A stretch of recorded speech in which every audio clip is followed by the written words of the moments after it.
గురువుగారి తదుపరి రాశి కుంభరాశి. కుంభరాశి వారికి ఏ విధంగా ఉందండి 2025 సంవత్సరం? 2025 సంవత్సరంలో కుంభరాశి వారికి ధనిష్ఠా నక్షత్రం 3-4 పాదాలు, శతభిష నక్షత్రం 4 పాదాలు, పూర్వభాద్ర నక్షత్రం 3 పాదాలు కుంభరాశి. కుంభరాశి వారికి ఏంటి అంటే ఎల్నాటి శని వెల్లుదలలో వస్తున్నది. గురువు 4వ స్థానంలో గత 2 సంవత్సరాల నుంచి బాగాలేనటువంటి గురువు మే 18 నాడు అద్భుతంగా రాబోతున్నాడు కుంభరాశి వారికి. రాహువు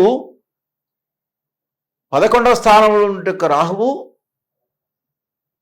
2వ స్థానంలో ఉంటే రాహువు జన్మానికి రాబోతున్నాడు. కేతువు 8వ స్థానంలో ఉంటే కేతువు 7వ స్థానానికి రాబోతున్నాడు.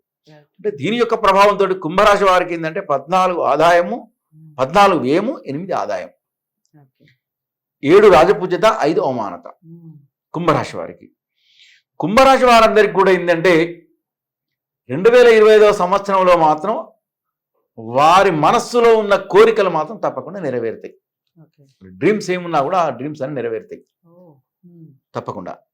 ఎందుకు అంటే శని వెల్లుదలలో వచ్చింది కాబట్టి, మీనంలో వచ్చింది కాబట్టి చాలా అద్భుతమైన ఫలితాలు జరుగుతాయి. అందులో కేతు సప్తమంలో వచ్చింది కాబట్టి చాలా అద్భుతమైన ఫలితాలు జరుగుతాయి. అందులో గురువు 5వ స్థానానికి రాబోతున్నాడు కాబట్టి ఇవన్నీ కూడా ఏంటంటే మార్చి 28 నుంచి మొదలుకుంటే అక్టోబర్ 18 మధ్యలో చిరకాల వాంఛ నెరవేరుతుంది. మరి చిరకాల వాంఛ ఒకటి ఉంటుంది కదా, మనసులో చెప్పుకోలేని ఆలోచన ఉన్నా కూడా అది నెరవేరుతుంది. అందులో గృహయోగం సిద్ధిస్తుంది ప్రయత్నం చేస్తే, ఉద్యోగ ప్రాప్తి లభిస్తుంది, వివాహం కాని వారికి వివాహ ప్రాప్తి లభిస్తుంది. శుక్రుడు 11వ స్థానంలో వచ్చినటువంటి యొక్క సమయంలో స్త్రీలతో వీరికి ఆకస్మికమైనటువంటి యొక్క ధనలాభం జరుగుతుంది.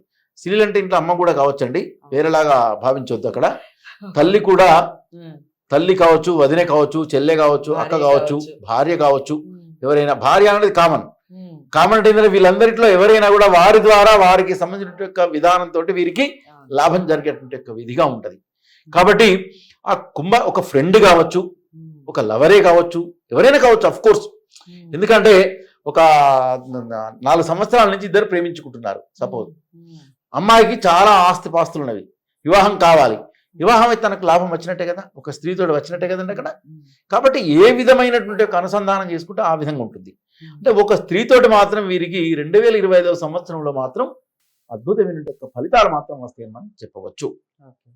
ఇకపోతే ఏంటంటే మీరు జాగ్రత్తలు వహించవలసినటువంటిది ఏంటంటే కొంచెం వాక్కు విషయంలో జాగ్రత్త ఉంచాలి, ఆలోచన రంగంలో కొంచెం జాగ్రత్తగా ఆలోచించాలి, తొందరపాటు నిర్ణయాలు పనికిరావు, ఆర్థిక పనుల లావాదేవీలతో అందరికీ వాగ్దానం చేయకూడదు, జాగ్రత్త వహించాలి. ఉద్యోగ ప్రయత్నంలో కూడా అధికారుల ఒత్తిడి ఉంటుంది, కొంచెం ఓపికతో సంయమనతో పాటించాలి. ఇలాంటివి కనుక చేసినటువంటి యొక్కడలా కుంభరాశి వారందరికీ కూడా మంచి విజయావకాశాలతో ముందుకు వెళ్తారని మనం యథావిధిగా చెప్పవచ్చు. రైట్. సో కుంభరాశి వారికి కూడా చాలా బాగుంది. సంవత్సరం అంతా కూడా హాయిగా సంతోషంగా గడిపేస్తారు. కొన్ని విషయాల్లో జాగ్రత్తలు వహించాలి. ముఖ్యంగా మాట్లాడేటప్పుడు జాగ్రత్త వహించండి, ఆలోచన చేసేటప్పుడు జాగ్రత్త వహించండి. ఎలాంటి ఆలోచనలు చేస్తున్నాం, హామీలు, ఇలాంటివన్నీ కూడా కాస్త ఆలోచించి ఆచితూచి అడుగులు వేయాలి. ఏదేమైనప్పటికీ ఒకసారి జాతకాలని పరిశీలించుకొని పరిహారాలు చేసుకొని మనం ముందుకు వెళ్తే ఇంకా మంచి ఫలితాలు ఉంటాయి. జాతకాలని గురువు గారి దగ్గరే పరిశీలించుకోవాలి అనుకున్న వారు స్క్రీన్ మీద కనపడే నెంబర్కి కాల్ చేయొచ్చు. మరి వీడియోని లైక్ చేసి అందరికీ షేర్ చేయండి, ఛానల్ని సబ్స్క్రైబ్ చేసుకోండి. తదుపరి రాశితో కలుద్దాం. నమస్తే.